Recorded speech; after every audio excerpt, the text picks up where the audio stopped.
Radovane Milovane. Hvala ljudi što pratite moj YouTube kanal.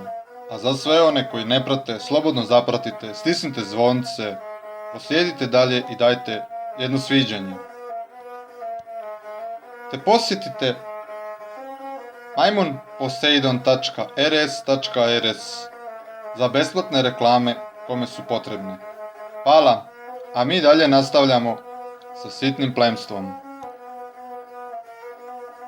Parmezanović žive, staro ime. Taj oblik imena danas ne postoji. Živahan, pogotovo ne s tim nastavkom e.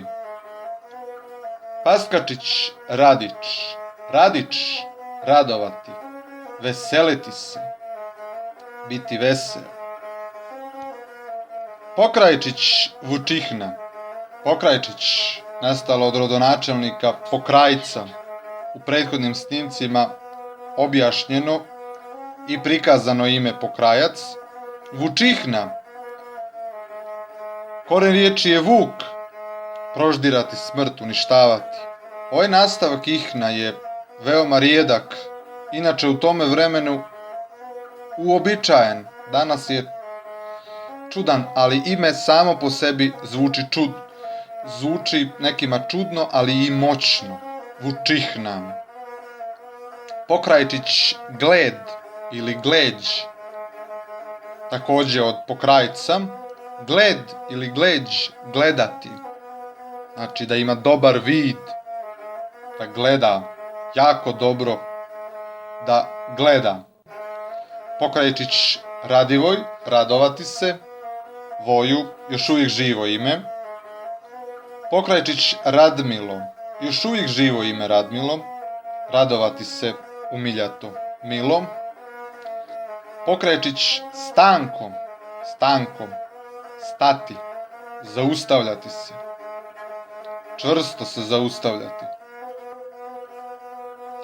Takva imena su davana kada je zaustavljeno rađanje djece, ne nužno sa željom,